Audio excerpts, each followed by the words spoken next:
Vanaf de Vlissingse Van Dishoekstraat hebben we in 1960 zicht op de werknemers van de Schelde. Hun werkdag zit erop. Deze duizenden mensen zijn hier dagelijks in de weer met het bouwen van schepen. Dat doen ze hier aan de lopende band, want dat kunnen ze in Vlissingen. Tientallen jaren is de Schelde de grootste werkgever in Zeeland en staat wereldwijd bekend om de kennis en kundigheid op het gebied van het bouwen van allerhande schepen. Van oudsher glijdt hier het ene na het andere schip van de helling. En dat is heel wat keertjes gefilmd. De oudste beelden van zo'n gebeurtenis die wij in ons archief hebben, dateren van 26 juli 1930.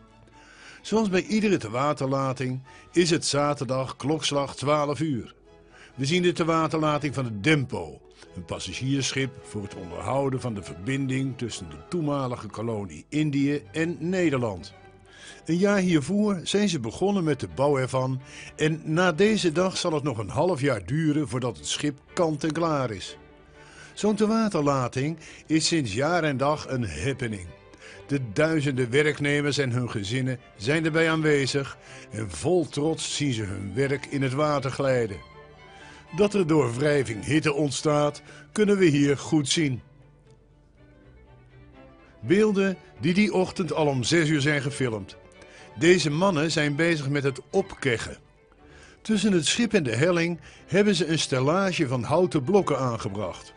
Om ervoor te zorgen dat de blokken goed op de helling drukken, worden er keggen tussen geslagen. Deze mannen vormen een aparte groep. Het zijn klinkers. Ze zijn goed in het hanteren van de hamer. Hun dagelijkse werk bestaat uit het slaan van klinknagels, waarmee ze de stalen platen waaruit het schip is opgebouwd aan elkaar vastmaken. Deze man is de hellingbaan met schapenvet aan het insmeren, zodat straks het glijden gladjes zal verlopen. Het schip gaat achteruit de helling af. Om beschadigingen aan de schroef te voorkomen is het met houten balken ingepakt. In het schip zitten tot nu toe miljoenen kilo staal verwerkt.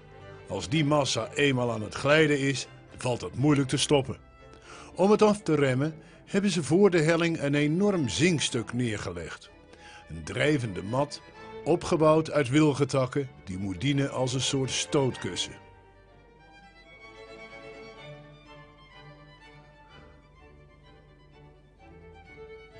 Om klokslag 12 uur mag mevrouw Quarles van Uffort, baronesse Muller tot de Leemkule, echtgenote van de Zeeuwse commissaris van de koningin, de officiële handeling verrichten.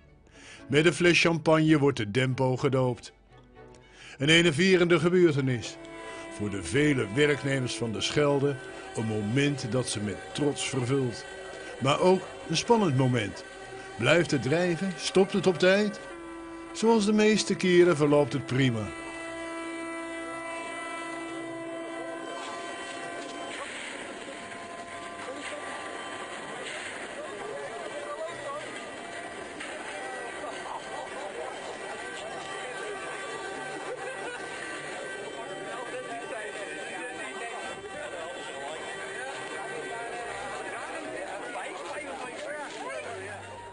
Nu wordt het schip naar de afbouwkade gesleept.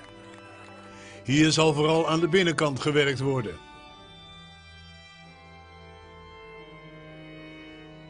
Aan de motoren, maar ook aan de vele hutten zoals deze, een tweepersoonshut met een eigen douche en een wastafel.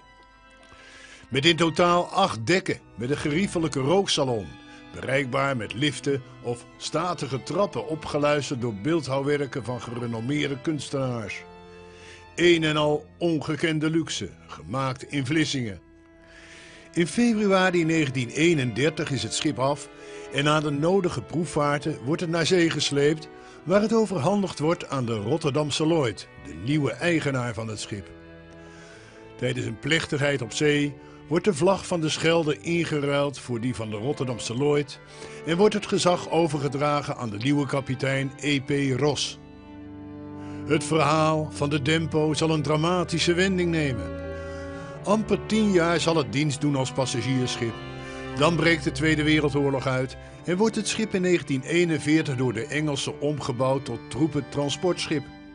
Op 17 maart 1944 wordt er door de Duitse onderzeeër U-371 in de Middellandse Zee getorpedeerd. Alle 333 opvarenden worden gered, maar het schip ligt tot op de dag van vandaag op de zeebodem bij Algerije. Natuurlijk ligt het niet aan de Schelde, maar er zijn meer vaartuigen die hier zijn gebouwd en een kort leven waren beschoren. In 1934 begint de Schelde in opdracht van de Nederlandse marine een nieuw type onderzeeboot te bouwen, de O-16. In 1936 loopt het van stapel. 76 meter lang, geschikt voor een bemanning van 41 koppen. In het eerste oorlogsjaar loopt het in de Zuid-Chinese Zee op een mijn. Slechts één persoon, Kees de Wolf, weet deze ramp na 34 uur zwemmen te overleven. Pas in 1995 hebben duikers het wrak op de zeebodem voor de kust van Maleisië weten te vinden.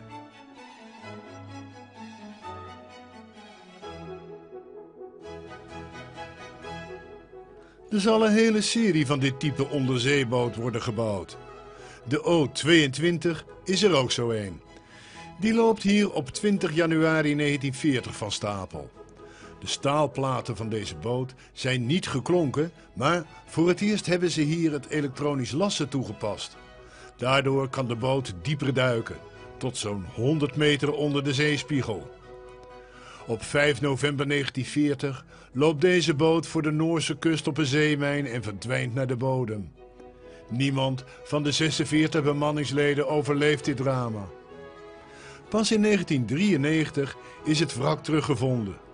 Op een diepte van 180 meter rust het op de Noorse zeebodem. Voor de bouwers van de Schelde zijn deze dramatische verhalen gelukkig uitzondering. Deze mannen maken de trossen los van de Jagersfontein. Het is februari 1950. Een verhaal apart.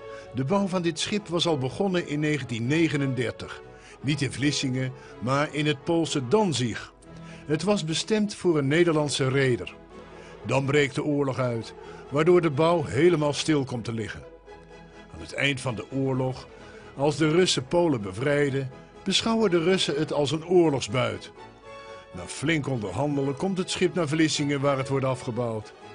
Dit vracht- en passagiersschip gaat een dienst onderhouden tussen Amsterdam en Zuid-Afrika. Langs Westkapelle op weg naar Amsterdam. Duizenden mensen, merendeels trotse werknemers van de Schelde met hun gezinnen, hebben zich op de afbouwkade op het Scheldeterrein opgesteld. Het is zaterdag 18 oktober 1952. Op de helling bouwnummer 273, de Kungsholm. Het eerste aanzienlijke schip dat ze hier na de oorlog vanaf de kiel hebben opgebouwd. We kunnen het weer, zo moet het gevoeld hebben. Een passagiersschip bestemd voor de Zweden-Amerika-lijn, dat ruim 800 passagiers zal kunnen vervoeren. Prinses Sibylle van Zweden is naar Vlissingen gekomen om het schip te dopen. Kungsholm var ditt namn, och du till heder för Holland. Kungsholm, ik hoop dat je tot eer mag strekken van de Zweedse koopvaardij en van de Nederlandse scheepsbouw. Met een lengte van 182,5 meter glijdt het schip soepel het water in.